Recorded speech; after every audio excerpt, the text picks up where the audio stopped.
오늘로써 2025년이 끝남으로써 제가 25살이 끝나게 되었는데, 제가 지금 하고 있는 그 분야에 어떻게 몸담게 되었고, 또 지난 25년간 제가 어떤 식으로 살아왔는지에 대해서 회고해보고 싶어서 이런 영상을 찍게 되었습니다. 제 어렸을 때인데요. 전 이제 어렸을 때 좀 자연을 좋아하고, 나무 막 안고 있고, 청소년기에도 아파트 단지에서 살았는데, 막 친구들 다 학원 갔을 때 아파트 단지 옆에 막 그 나무 밑에 있는 흙 만지면서 막 지렁이 만지면서 놀고 되게 자연 속에서 보내는 시간을 소중히 생각하면서 살았던 것 같아요. 근데 어렸을 때 그 감수성도 되게 풍부했고, 뉴스랑 신문 기사 같은 거 보고 혼자 막 부들거리면서 집에서 울고, 여러 가지 불안정한 환경 때문에 인간이 왜 살아야 되고, 어, 내가 왜 태어났는지 막 거울 보면서 혼자 대화하고 그런 좀 불안정한 시기를 거치고 이제 대학에 입학을 하려는데 학과를 선택해야 되잖아요.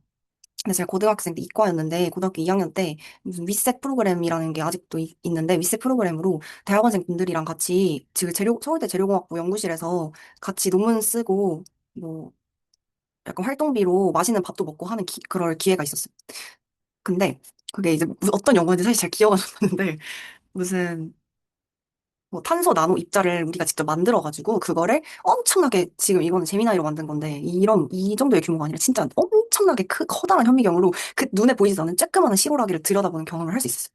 그게 약간 환경 관련된 소재 연구하는 연구실이었는데 저는 그게 너무 너무 갑갑하고 숨이 턱 막히는 거예요. 막 눈에 이제 보이지도 않는 물질을 진짜 몇십억 몇백억짜리 바다 건너에서 넘어온 SEM이라고 설명해 주셨는데 그걸 딱 보는데 진짜 내가 이 기기 고장내면 어떡하지? 막 뭐 하는 너무나 압박감이 느껴지고 그 스케일 불일치로 인해서 엄청난 고통을 느껴야 됐어요. 그래서 그때 느낀 게 나는 화학 생물 관련 학과랑은 안 맞구나라는 걸 알 수 있었고 이제 앞서서 막 나무 안고 있는 거 보여드렸는데 저는 감수성도 풍부하고 막 현실 세계를 좋아하다 보니까 실험실이 아니라 거리에서 그리고 내가 인생을 살아가면서 직접 보고 느끼고 만질 수 있는 걸 공부해야겠다는 거를 좀 깨닫게 된 것 같아요. 그래서 고3 때 생각으로는 좀 그 내가 이과로서 갈 수 있는 학과들을 가지치기를 하다 보니까 뭐 건설환경공학부, 시스템 경영공학과, 기계공학, 건축학과 이렇게 나왔는데 각각의 사유로 인해서 어쨌든 건항공을 선택하게 됐어요. 근데 건항공이 이제 학교마다 이름이 다른데 뭐 토목공학과로 보통 전신이 토목공학과라서 다른 학교도 뭐 토목공학과를 썼던 기억이 납니다.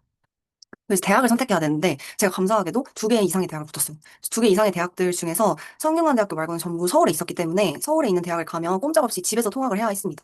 왜냐하면 모든 대학이 거의 집에서부터 30분 이내에 위치하고 막 자전거 타면 거의 10분 만에 가고 하는 그런 서울의 중심지에 제가 살았기 때문에 서울에 있는 대학을 가면 진짜 집에서 대학 다닐 때 동안은 독립할 방법이 진짜 전혀 명분이 없는 거예요. 그래서 나는 어떤 일이 있어도 성균관대학교 자연과학 캠퍼스를 가는 수밖에 없겠다라는 생각으로 그냥 드림스쿨이었기 때문에 나는 성균관대 가겠다 이렇게 집에 공표를 하고 그 길로 집에서 빠져나가서 자취비 기숙사 생활을 할 수 있었고요.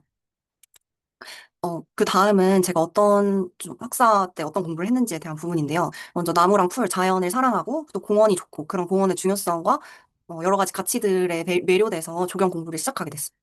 그리고 행정학과 복수 전공도 하게 됐고 그 중간에 호주 예나르랑도 좀 인연을 맺을 수 있었습니다.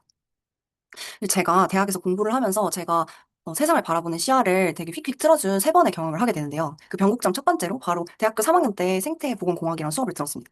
그런 식으로 나왔거든요. 그래서 생태학에 대해서도 조금 배울 수 있었는데 제가 이 수업을 들으면서 알게 된 거는 내가 조경에서 결국 조각하게 되는 무언가는 자연이 아니라 환경이구나라는 걸 알게 됐어요.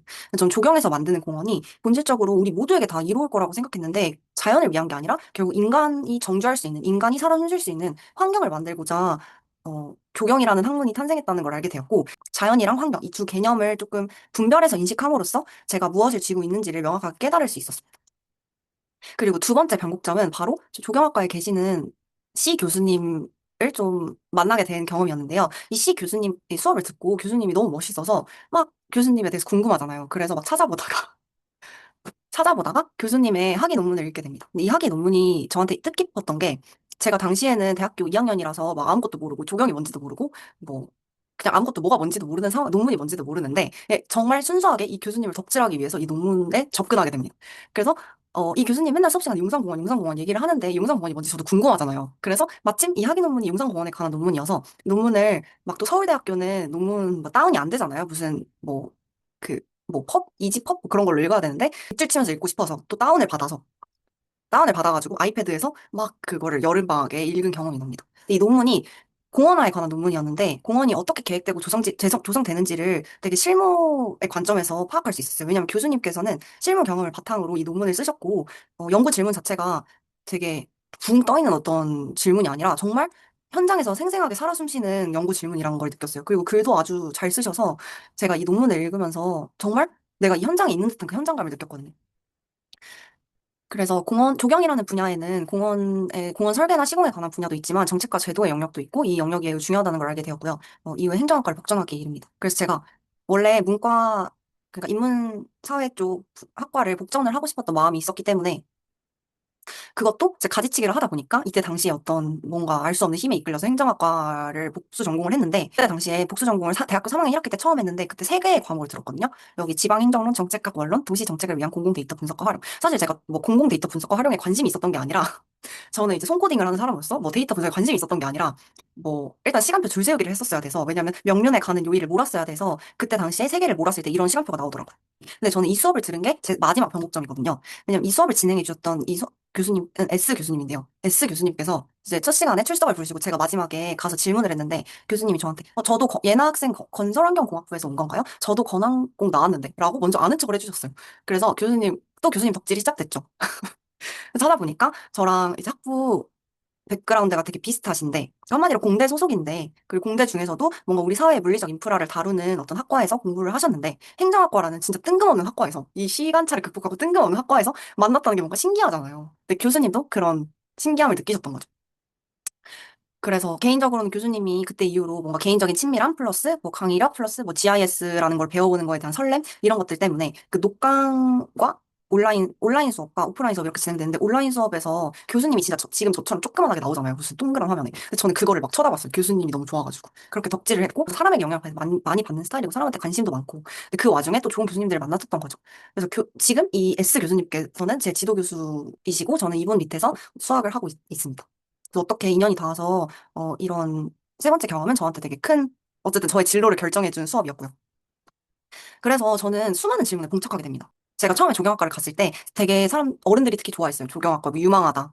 그리고 행정학과를 복전하는 것을 말했을 때 사람들은 아주 공무원을 하는 거냐. 그래서 공무원, 뭐 기술고시를 볼 거냐. 조경직 공무원을 할 거냐. 이런 얘기를 했고요. 그리고 제가 지금은 행정대학원에 다니고 있는데 그래서 대학원에는 왜 간 거냐. 지금 대체 무엇을 하고 있는 거냐. 너는 뭐 조경을 버린 거냐. 지금 대체 무엇을 하고 있는 거냐? 뭐 박사를 할 거냐? 졸업하고 나서 뭐 교수를 할 거냐? 이런 진짜 수많은 질문에 봉착하게 됩니다.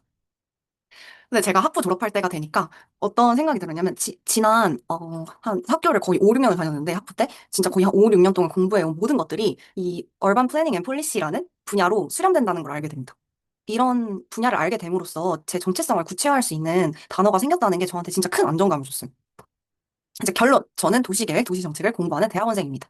어떤 생각을 또 하게 되냐면, 처음부터 도시공학과를 들어갔으면 어떻게 됐을까? 이런 생각을 하게 되는 거예요. 왜냐하면, 그때 당시에 제가 성균관대학교 건설환경공학부 입학했잖아요. 근데 똑같이 같은 고등학교에 같은 성대 건항공을 붙었는데, 시립대 도시공학과를 간 친구가 있어요. 물론 그 친구가 이걸 이렇게 얘기하는 거에 대해서 좋아할지 모르겠지만, 아무튼 저도 그렇게 친하진 않은 친구라서, 어쨌든, 저도 이제 건너서 그 친구가 시립 도시공학과를 갔다는 얘기를 들었어요. 근데 막 이제 아름아름 들어보니까 코로나 시기에도 학교 가서 막 도시 설계 이런 수업 듣고 이런 걸 하는 걸 봤는데, 나도 이렇게 이제 뺑뺑뺑뺑 돌아가지고 온갖 짓거리를 하면서 결국에 행정대학원이라는 곳까지 왔는데 차라리 처음부터 그 친구처럼 도시공학과를 들어갔으면 내 미래는 좀 달라지지 않았을까? 나는 조금 더 내 길을 빨리 찾지 않았을까? 아니면 내가 덜 방황해서 혹은 너무 의무적으로 지식을 습득해서 재미가 없었을까? 뭐 아니면 내가 성대 권항공을 오지 않았으면 진짜 다른 대학에 어떤 토목공학과를 갔으면 솔직히 조경학과를 올 일도 없었을 거고. 그러면 내 미래가 어떻게 바뀌었을까? 근데 만약에 내가 성대를 안 갔어도 언젠가는 도시계획이라는 분야를 찾아냈을까? 하는 그런 궁금증이 드는데 저는 제가 어떤 길을 갔어도 언젠가는 이 분야를 찾아내서 선택했을 거라고 되게 생각하긴 합니다.